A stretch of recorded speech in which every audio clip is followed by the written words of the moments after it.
অস্তিত্বের প্রগাঢ় আহ্বানে সতেজ ফিলিস্তিনের সশস্ত্র গোষ্ঠী হামাস। ইসরায়েলি হায়নাদের দমন করতে হামাসের পাশে আছে হিজবুল্লাহ।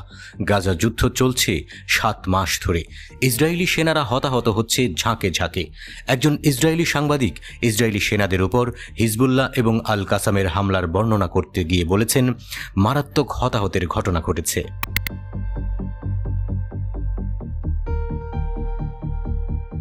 হিজবুল্লাহ এবং হামাস ইসরায়েলি দখলদার বাহিনীর দুর্বল দিকগুলোতে সফলভাবে টার্গেট করেছে। ইসরায়েলি সংবাদ ওয়েবসাইট ওয়ালার সামরিক সংবাদদাতা আমির বহবুট ব্যাখ্যা করে বলেছেন, দক্ষিণ লেবানন এবং গাজা থেকে যথাক্রমে হিজবুল্লাহ এবং আল কাসাম ব্রিগেড ইসরায়েলি সামরিক বাহিনীর ধারাবাহিক সফল অভিযানের পর বিশ্লেষক এই মন্তব্য করেছেন।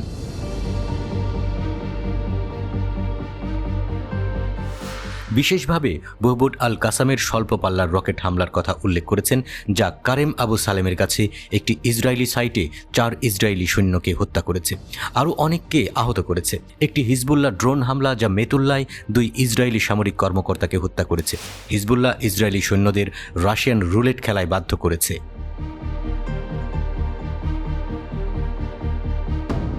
দ্বিতীয়বারের মতো হিজবুল্লাহ ইসরায়েলের আকাশ প্রতিরক্ষাকে চ্যালেঞ্জ জানাতে সফল হয়েছে এবং ইসরায়েলের সাইটগুলোতে ড্রোন পাঠায় এবং ইসরায়েলের গভীরে সামরিক লক্ষ্যবস্তুতে আঘাত করার জন্য দূরপাল্লার অ্যান্টি ট্যাঙ্ক গাইডেড ক্ষেপণাস্ত্র ব্যবহার করে।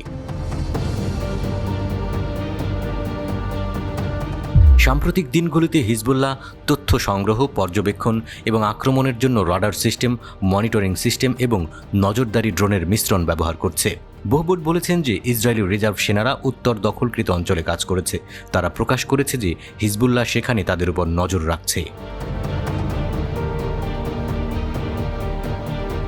হিজবুল্লাহ বেশিরভাগ আক্রমণ ইসরায়েলি সামরিক অবকাঠামো এবং গোয়েন্দা সংগ্রহ সরঞ্জামগুলিতে টার্গেট করে। তবে প্রতিরোধের কাছে ইসরায়েলি সামরিক কর্মীদের লক্ষ্যবস্তুর একটি দীর্ঘ তালিকা রয়েছে। এই প্রেক্ষাপটে বহবুট আরব আল আরাম সাথে একটি ইসরায়েলি সামরিক কমান্ডার সাইটে হিজবুল্লাহর হামলার কথা তুলে ধরেন, যেখানে প্রায় 1 ডজন সৈন্য ও অফিসার আহত বা নিহত হয়েছিল। তিনি বলেছেন, এই ঘটনাটি আমার কাছে মনে হয়েছে আমরা রাশিয়ানদের রুলেট খেলা দেখছি।